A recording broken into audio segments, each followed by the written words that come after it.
Hello viewers, welcome to Janshakti Network.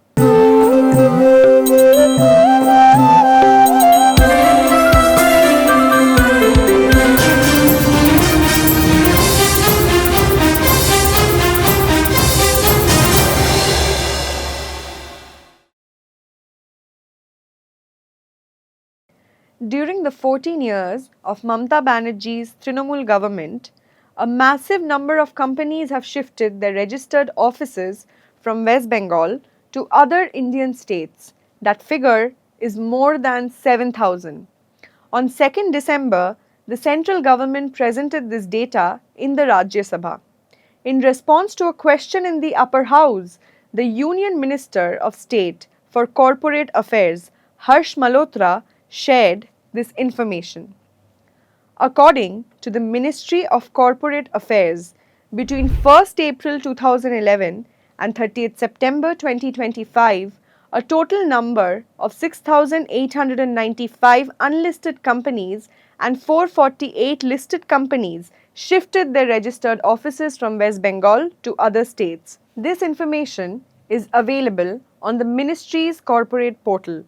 From 2011 to 12 to the first half of 2025 to 26 financial year, every year a large number of companies have moved their registered offices out of West Bengal. Some of the notable years in this trend include 2015 to 16, after the BJP came to power at the centre, when 869 companies shifted out.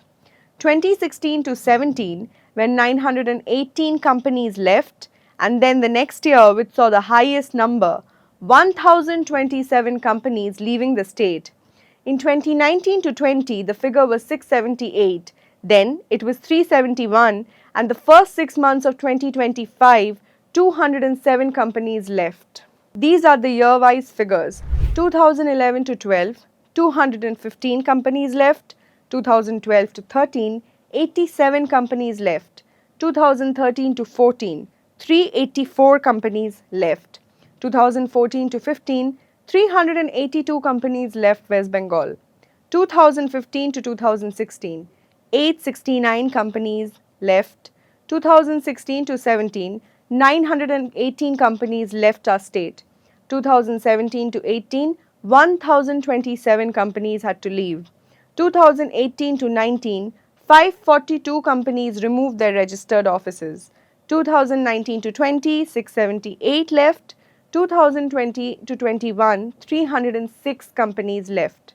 2021 to 22, 273 companies left us. 2022 to 23, 270 companies left. 2023 to 24, 371 left, and 2024 to 25, 366 companies left West Bengal. In the first 6 months of 2025, 207 companies left us. The ruling party often argues, many companies have been registered here. True, companies have indeed been registered, but that does not mean they are generating jobs, operating in the state, or running real functional factories. Many companies exist only on paper, with no operations. Experts describe this situation as paper companies versus active economy. Before examining why these companies left and where they went, let us first understand the movement pattern. West Bengal companies have mostly moved to Maharashtra and Delhi, two states with highly developed business infrastructure. They moved to Maharashtra. 1,308 companies in total moved there. To Delhi, 1,297 companies moved. To Uttar Pradesh, 879 companies moved. To Chhattisgarh, 511 companies moved. And to Gujarat, 423 companies moved. Additionally, large numbers moved to Rajasthan, Assam, Jharkhand, Karnataka, Madhya Pradesh, and Telangana. Among the companies that left, 110 were listed companies. This exodus is not just a number, it's a signal. And the signal is clear. For many companies, West Bengal is no longer a preferred state for conducting business or industrial operations. They see a brighter business future elsewhere.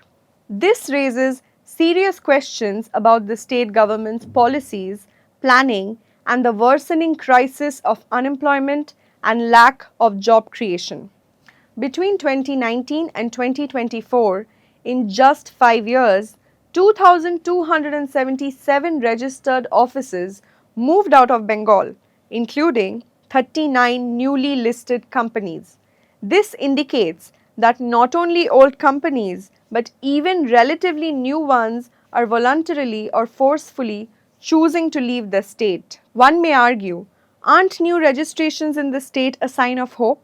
How much negative impact does office relocation actually have? Critics counter this by saying, yes, new companies are being registered, but these are largely paper entities. Registration on paper does not mean economic dynamism or increased investment. According to 2025 data, the number of registered companies in West Bengal rose by about 82.5% between 2011 and 2025.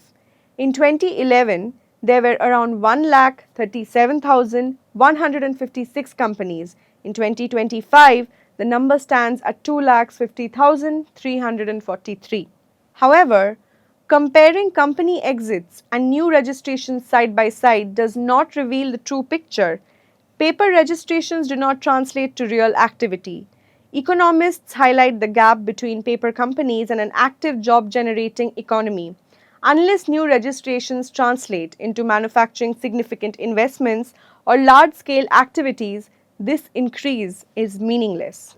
As per recent reports, NITI Aayog's 2022 and 2023 data shows West Bengal's annual unemployment rate at just 2.2%, lower than the national average of about 3.2%. But among youth aged 15 to 29, unemployment was 9%.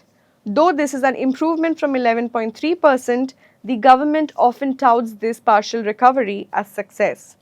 NITI Aayog data for the state also shows only 20.4% of workers are in formal salaried employment.